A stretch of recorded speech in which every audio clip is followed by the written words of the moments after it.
우리에게 주시는 하나님의 말씀은 열왕기상 15장 25절에서 32절 말씀입니다. 유다의 아사왕 둘째 해에 여로보암의 아들 나답이 이스라엘 왕이 되어 2년 동안 이스라엘을 다스리니라. 그가 여호와 보시기에 악을 행하되 그의 아버지의 길로 행하며 그가 이스라엘에게 범하게 한 그 죄 중에 행한지라. 이에 이사갈 족속 아히야의 아들 바아사가 그를 모반하여 블레셋 사람에게 속한 기브돈에서 그를 죽였으니 이는 나답과 온 이스라엘이 기브돈을 애워싸고 있었음이더라. 유다의 아사왕 셋째 해에 바아사가 나답을 죽이고 대신하여 왕이 되고 왕이 될 때에 여로보암의 온 집을 쳐서 생명 있는 자를 한 사람도 남기지 아니하고 다 멸하였는데 여호와께서 그의 종 실로 사람 아히야를 통하여 하신 말씀과 같이 되었으니 이는 여로보암이 범죄하고 또 이스라엘에게 범하게 한 죄로 말미암으며 또 그가 이스라엘의 하나님 여호와를 노엽게 한 일 때문이었더라. 나답의 남은 사적과 행한 모든 일은 이스라엘 왕 역대 지략에 기록되지 아니하였느냐. 아사와 이스라엘의 바아사 왕 사이에 일생 동안 전쟁이 있으니라.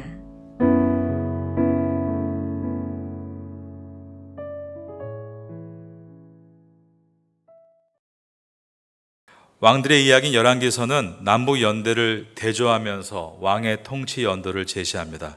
기록의 방법은 적의 왕 몇 년에 이쪽에 새로운 왕이 세워졌다라는 형식입니다. 오늘 본문의 첫 절인 열왕기상 15장 25절을 보겠습니다. 유다의 아사왕 둘째 해에 여로보암의 아들 나답이 이스라엘 왕이 되어 2년 동안 이스라엘을 다스리니라. 열왕기서가 남북 연대기를 계속 대조하면서 보여주는 이유는 비록 남과 북으로 분단되어 있지만 이 두 나라가 모두 하나님의 백성임을 보여주기 위해서입니다. 남유다의 3대 왕인 아사가 통치한 지 2년 되던 해 북이스라엘에서는 여로보암의 아들인 나답이 북이스라엘의 제2대 왕으로 세워지고 있었습니다. 그의 통치에 대한 평가가 26절에 기록되어 있습니다. 그가 여호와 보시기에 악을 행하되 그의 아버지의 길로 행하며 그가 이스라엘에게 범하게 한 그 죄 중에 행한지라. 보통은 처음에는 하나님을 열심히 섬기다가 나중에 점점 타락을 하는데 이 나답은 처음부터 하나님을 멀리하고 우상을 섬기고 죄악을 저질렀습니다. 이것은 오늘 본문 바로 앞에 있었던 남유다의 3대 왕으로 옳았던 아사와 대조를 이루고 있는 부분입니다. 남유다의 아사는 증조부 솔로몬과 할아버지 르호보암과 그리고 그의 아버지 아비암이 저질렀던 우상숭배의 죄를 끊고 극복한 사람이었습니다. 그런데 이 북이스라엘의 나답은 아버지 여로보암의 죄를 끊어내지 못하고 그대로 따라 행했다는 것입니다. 26절에서 그가 여호와 보시기에 악을 행하되 그의 아버지의 길로 행하며 그가 이스라엘에게 범하게 한 그 죄 중에 행한지라. 성경 원어로 보면 이스라엘을 죄짓게 만들었다라는 뜻입니다. 이것은 지도자의 책임이 얼마나 중요한가를 생각하게 해줍니다. 우리는 인격적으로, 도덕적으로 바른 믿음의 지도자가 되어서 하나님 앞에 온전하게 서야 합니다. 그리고 우리 국가와 지역사회와 우리가 속한 작은 공동체에도 좋은 리더가 세워지기 위해서 우린 기도해야 하는 것입니다.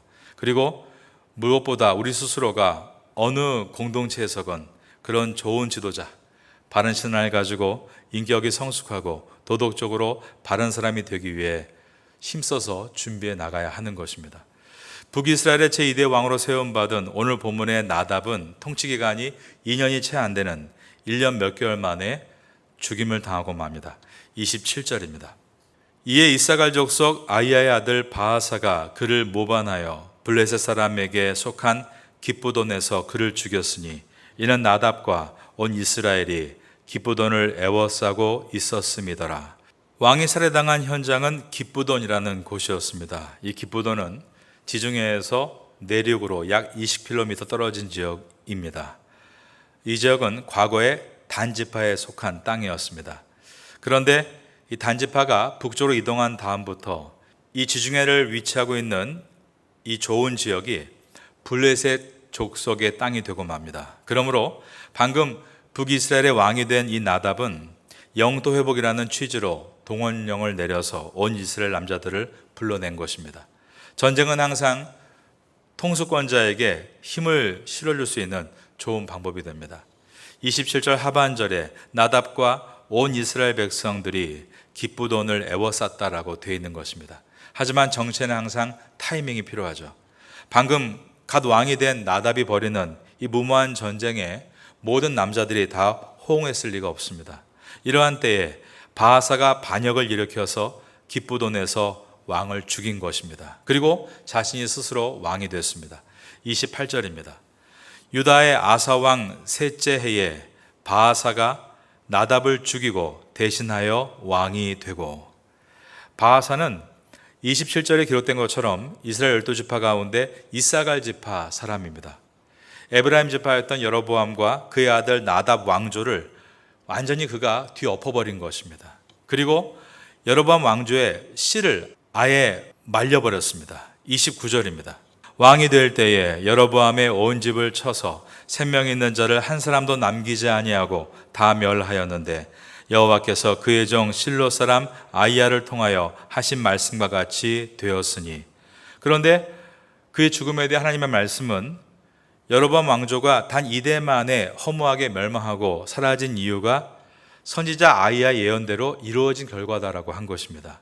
선지자 아이야는 과거 1대 왕이었던 여로보암이 젊었을 때, 신실한 믿음을 가지고 있었을 때, 하나님은 이 아이야 선지자를 통해 이스라엘의 10지파를 너에게 주고 그들은 너를 그들의 왕으로 삼으리라 주님의 뜻을 전해준 선지자입니다.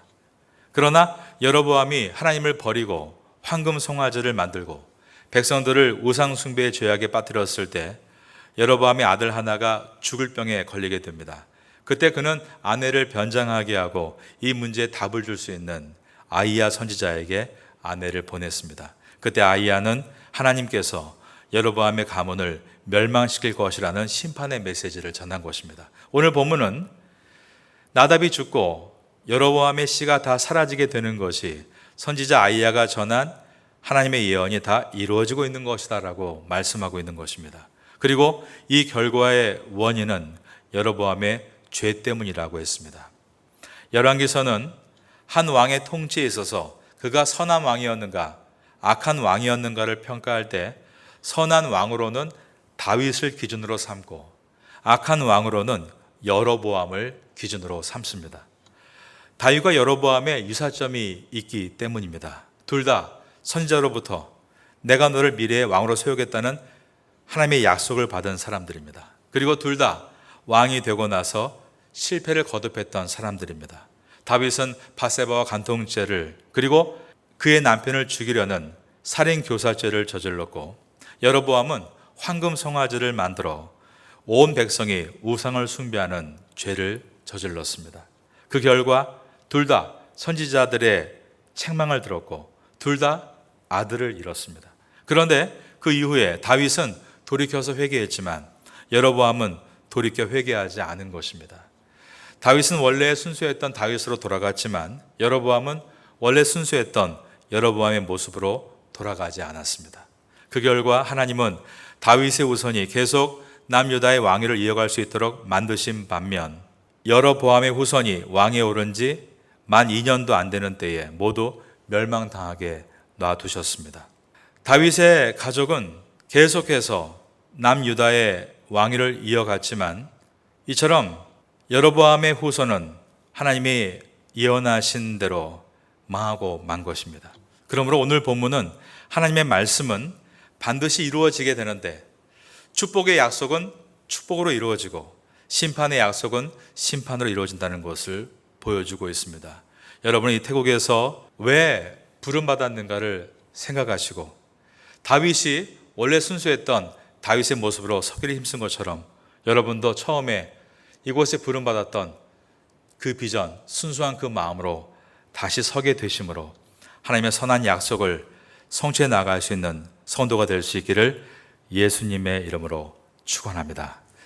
열왕기서를 지나면서 죄와 우상 숭배에 빠져갔을 때 하나님께서 선지자 아이야를 통해 말씀하실 때 여로보암은 말씀을 버리고 멸망을 당했습니다. 우리는 이와 같은 여로보암 같은 왕이 아니라 비록 실수로 정력에 빠졌지만 하나님께서 선지자 나단을 통해 말씀하실 때 그 말씀에 반응하고 회개하고 다시 말씀을 따라감으로 회복하고 승리했던 다윗과 같이 이 땅에서 귀한 종으로 서게 되시기를 다시 한번 예수님의 이름으로 축원합니다. 오늘 본문의 마지막 절인 31절과 32절은 왕의 통치 기록을 마무리하는 전형적인 형식을 취합니다. 31절을 보겠습니다. 나답의 남은 사적과 행한 모든 일은 이스라엘 왕 역대 지략에 기록되지 아니하였느냐. 그런데 32절에는 나답이 아니라 나답을 죽이고 그의 왕족을 다 죽여 쥐어버린 바하사를 언급하면서 나답의 이야기가 끝마쳐지게 됩니다. 아사와 이스라엘의 바하사 왕 사이에 일생 동안 전쟁이 있으니라. 이와 같이 나답이 아니라 나답을 죽이고 그의 가족을 쥐어버린 바하사 이름을 넣고 있는 이유는 하나님께서 예언하신 대로 여로보암의 족보가 완전히 사라졌다는 것을 의도적으로 보여주기 위해서입니다. 인생의 길에는 수많은 갈림길이 있습니다. 갈림길을 만나면 어느 길로 선택해야 할지 고민하게 됩니다. 열왕기서는 사람이 선택해야 될 많은 갈림길 가운데 분명한 두 가지 길을 우리에게 보여주고 있습니다. 그것은 바로 여로보암의 길과 다윗의 길입니다. 우리도 마찬가지입니다. 많은 경우의 수가 있고 수많은 갈림길이 있다고 하지만 가만히 쉼호흡을 하면서 우리의 길을 돌아보면 우리의 길은 딱 두 가지밖에 없습니다.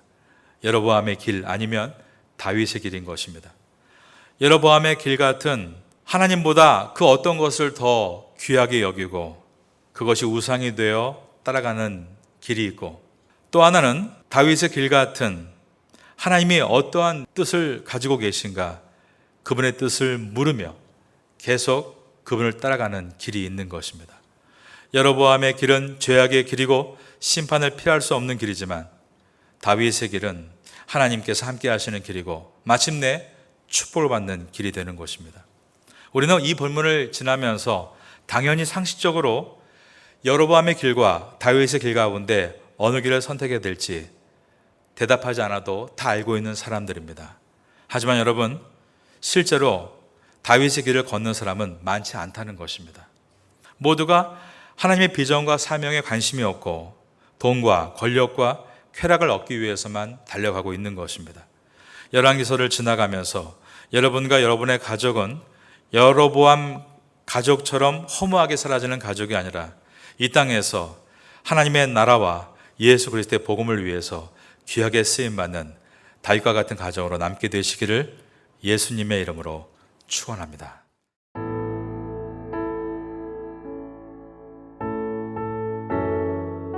지금은 함께 기도하는 시간입니다. 5월의 공동 기도 제목은 첫째, 주일에 온 가족이 함께 예배드리는 믿음의 가정 되게 하소서. 둘째, 출퇴근 때마다 부부간에 부모 자녀 간의 축복의 언어가 오가게 하소서. 셋째, 소외되고 어려운 이웃들에게 주님의 따스한 위로가 임하게 하소서. 넷째, 5월 19일 레위인의 날 26일 제9차 장애인 가족 초청 행사를 잘 준비하게 하소서. 말씀을 붙잡고 기도하는 귀한 시간 되시기를 소망합니다.